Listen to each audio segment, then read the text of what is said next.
Tag TV and Tag Radio. Be seen and heard by both technology users and technology producers throughout the state of Georgia and around the world. Low cost, big benefits, powerhouse online branded video and audio has arrived. Tag TV, Tag Radio, there's a lot more to know.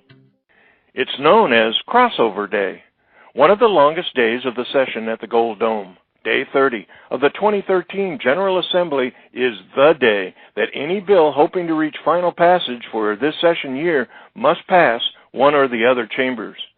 Greetings, everyone. It's Friday, March 15, 2013, and this is a special TAG Government Affairs Legislative Update edition of Tech Talk with Technology Association of Georgia President Tino Mantella. I'm your guest host, Frank Baia. Up to the Tech Talk 2013 Legislative Update, Vice Chairman of TAG's Government Relations Task Force and AT&T Georgia Regional Vice President for Legislative Affairs, Kevin Curtin. In his role at AT&T, Kevin is the company's chief lobbyist before the Georgia General Assembly and the executive officers of Georgia. He also supports the company's advocacy with Georgia's federal congressional delegation. Kevin previously was Director of Communications at Bell South Corporation, as well as the company's Regional Manager, External Affairs in Savannah. His career also includes serving as Executive Assistant and Director for Georgia Commissioner of Insurance, Legislative Affairs Representative with Blue Cross and Blue Shield of Georgia, Southeast Regional Manager with Alliance of American Insurers, and Executive Director of the Georgia Association of Health Plans. What happened under the Gold Dome on Crossover Day, and how has it impacted tech-related legislation? What was the day's decision on the Angel Tax Credit extension, and what kind of impact will it all have on our startup community? From the results of Crossover to the hot issues yet to come that will impact technology, what message does it all send to our industry specifically and to Georgians across our state?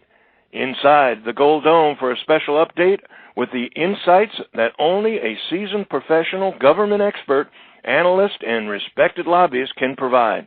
It's a special briefing you will not want to miss as we Tech Talk General Assembly Decisions and Impact with TAG Task Force Vice Chair for Government Relations and AT&T Regional Vice President for Legislative Affairs, Kevin Curtin. This edition of Tech Talk is brought to you by GlobalSpeak.com, new media consultants, corporate video and audio communications, video and audio production and distribution, live and virtual event production. Tag TV and Tag Radio is a service of GlobalSpeak.com, creatively delivering powerful marketing, video, and audio solutions. Kevin, welcome to Tech Talk. Thanks for having me on. Gold Dome, Crossover Day. Let's get into it. Give us an update on what happened under the Dome during Crossover Day, and also specifically, how has it impacted some of the tech-related legislation?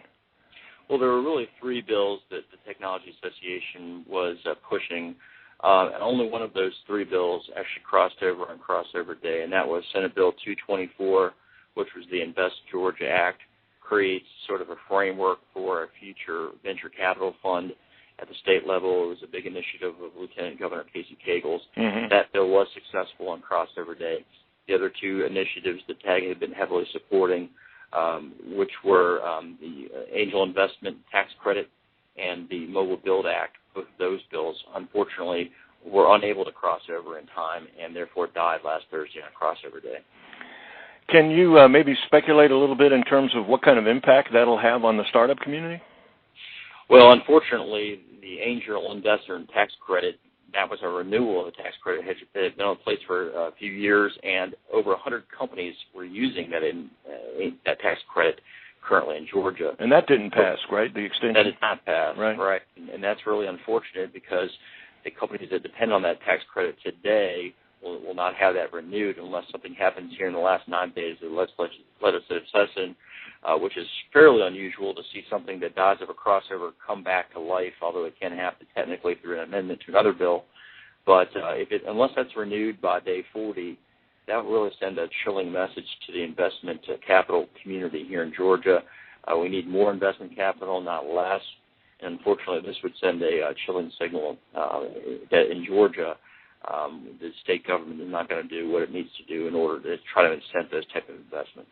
Would it be proper to kind of speculate a little deeper than that in terms of, for our listeners and the people that, as you mentioned, are genuinely concerned not only about the decision that's in itself has its own ramifications, but what they were thinking and on why they chose not to extend it? Was it something that you could actually get into, or do you think that's pretty obvious? Well, I think first and foremost, the state budget situation is very challenging at the state level. Therefore, anytime you're asking for a tax credit, many legislators see that as a competing interest to the state budget, which is very, very tight. So I think that's the headwind you have in your face to start with. The second issue is accountability of the existing tax credit and having a sunset. One of the things that they like to do is put a sunset on all tax credits so that every once in a while you have to come back and look and see how effective they have been. Okay. This one is no different than many others. Several of them are expiring this year. Not all of them renewed over crossover day. And I think it is a function of the state having to tighten its belt to meet its financial obligations and balance its budget more than anything specifically about the angel investment tax credit itself. I think that's kind of important for some of our members to understand, simply because it isn't really a pure objective judgment as it relates to, say, the startup community. Surely, after all, certainly in the last few years, the momentum has constantly been growing, and I would think we're almost not at a crescendo, but we're at some of the largest and more dynamic growth in the whole startup community that we've been in a very, very long period of time. It kind of puts a damper on things, as you kind of point out. Let's talk a little bit about the future. What do you see in terms of foreseeing as being some of the hot issues in the final 10 days? Well, I think the thing you'll hear most about is really not a technology issue, but it is one that's going to dominate the discussion over the next 9 days here at the Capitol, and that is ethics reform. That is an issue you hear a lot about in the media. There are two competing points of view on that issue, one Senate-driven, one House-driven, and they're going to have to reconcile those differences in the last 9 days here. Otherwise, they will not get an ethics reform bill through the General Assembly. So that will be very interesting, and I think will take up a lot of the oxygen in the room over the last 9 days, discussing what are going to be the rules of the road for lobbying and those sorts of things in the next several years here at the General Assembly. Do you expect any surprises? Well, it's really too early to tell. Like I said, there are 2 points of view. The House has the point of view that they don't believe that there should be any expenditures on legislators, and the Senate has taken the point of view that there should be a cap on expenditures on legislators of $100. So how they're going to rectify those differences over the next 9 days are going to be very interesting to watch. I think there will be a heavy attention from the media on how the House and Senate try to work out their differences, but I would not speculate as to how it will come out. Many times when there are these sort of disagreements, sometimes they end up in a stalemate and you get nothing done. Other times they will sit down and try to hash out their differences. I'm not sure what's going to result from this, but it will be very interesting to watch. Now, obviously, again, a couple of other things that failed to make it on crossover day, especially the Mobile Build Act and the Broadband Investment Act. What kind of impact do you think that'll have on the technology deployment? And really, again, what's the message does it send to Georgians?